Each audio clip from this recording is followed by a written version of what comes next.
What's up guys, JM here. Today, I'll show you my workflow, how I set up my session, how I do all my bus routings and get my tracks ready to mix.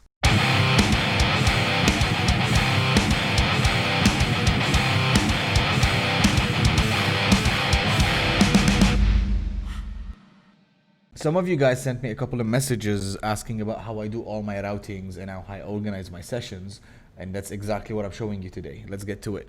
All right, so if you look at my window, usually that's how a session looks like for me.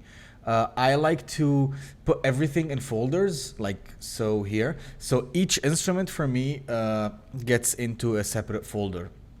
And as you see here, I've got a folder for drums, I've got a folder for electronic percussions, I've got a folder for guitar DIs. Usually if the DI and the amp are the same thing, they're obviously in the same folder. In this case, they're separate. We're only using the DIs here. Guitar amps goes into another folder. Leads are in a separate folder. Bass, clean guitars are in a different folder as well. Vocals get into different folders. I've got a choir as well. I don't consider it as vocals as well, so that's a separate folder. I've got separate classical instruments, and I've got some samples that we use at the end of the song, like wind samples. That goes into their own folder. And then we've got the group tracks and my FX tracks. That folder here, the MIDI, is usually what I use to trigger the drums. But that's about it. That's how I usually like to organize everything. And we'll get into the folders right away. So if I open my drums, even within my drums, I have folder organized because sometimes I use kicks, like the original kicks and the samples. So I like to put them all together into one folder, and these tracks go into the group here. That's the kicks that I keep right next to it, so I don't lose where my groups are at. So all the kicks go to that group, or like what you want to call it, like a bus. So that's a kick bus here. Snares do the same thing. I've got my snare samples that go into a snare bus. Toms, the same thing. I've got all my toms going into a tom bus. What else? And then all the cymbals and overheads go into an overhead bus, and then room mics go to a room bus. I run usually a parallel compression bus that I usually call Crush for the drums, so that's usually next to the drums. What else? Same thing with the guitars. Let's look at the guitars. I've got two DI tracks here. The reason they're named Diesel is because I reamped them through a Diesel amp, and they go into a Diesel, or it could be a guitar bus, whatever you guys like to call it. Another thing is my leads. In that case, I only have one lead, but I still send it to a leads bus that I'll show you in a bit.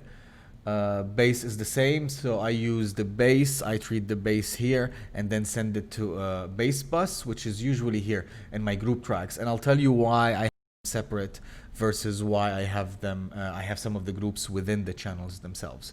The cleans at the same time, they all go to a clean guitar bus. Vocals the same, and the rest is the same. Let me show you how my mixer looks like. And the reason I actually put the groups, the group bus right next to the instruments like the guitars and the drums, is because it helps me see them faster, and especially when I need to work with automation. So let me show you. So here, for example, there's a lot of automation happening on the guitars. So rather than going all the way down and finding that spot that I want and automate it, I usually have it right next to the guitars, and that'll help me a lot with the automation. Same thing with the drums, especially with the snares and kick drums. When you need to do a lot of automation, that's how I use it. But if you go into my mixer, I always have them separate.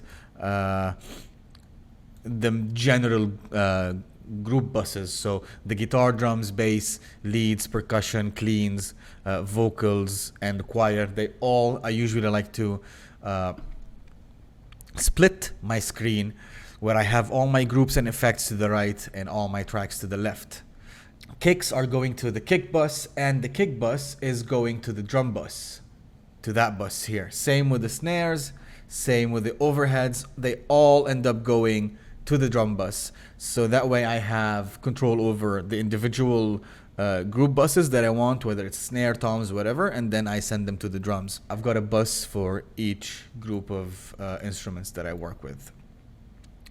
What else should I show you? So for the most part, for example, like when I'm using a lot of stuff like choir, where there will be a lot of vocal tracks, I usually send all of this to the choir here, and then I treat that as a bus instead of treating the individual takes. That takes too much time, and that would as well kill your CPU. So that's why I usually use the buses for that. Sometimes I might EQ all of these separate depending on how much low-end buildup there is. I might need to trim as much as possible, but for the most part, like here, I only used it. Let me show you. So I only did the treatment on the bus itself. Then to my right side, I have all my FX loaded, like the effects, like the snare verbs. I have different verbs for the guitars. Obviously, I've got the verbs for the vocals and whatnot, and I have a different type of reverb for the choir. And yeah, all these, like for example, the choir is sent to the choir reverb. The clean guitars are being sent to the Plexi reverb here that I used on the Plexi amp, just to kind of make them sit in the same room, if that makes sense. And it actually worked pretty well in that mix. But that's about it. That's how I usually set up my sessions. I have folders for each instruments, and each groups of instruments, like all the snares that I use, all the kick drums, all the guitars, they all go to their separate buses, and then I do most of the treatment in the buses themselves. Like I'll show you, for example, all three kicks here, the sample and the original kicks are going to a bus here, and then that bus is treated rather than treating all the kicks separate. Sometimes I would treat snares a bit separate before I go into the group bus of the snares, because snares are a bit more tricky to treat. Toms are kind of the same thing. Most of the time I just gate them and then send them to a bus and treat them together, unless they're too different sonically, then I'll treat them separately. And that's about it. That's technically what I do with my sessions. Let me know if this was helpful. Let me know if you have any questions in regards to that session or what I showed you here. I would love to hear what you guys do. And that's it for today. Let me know if you enjoyed this. Please like, share, and subscribe to the channel to help support me and support this channel grow. And I'll see you in the next video.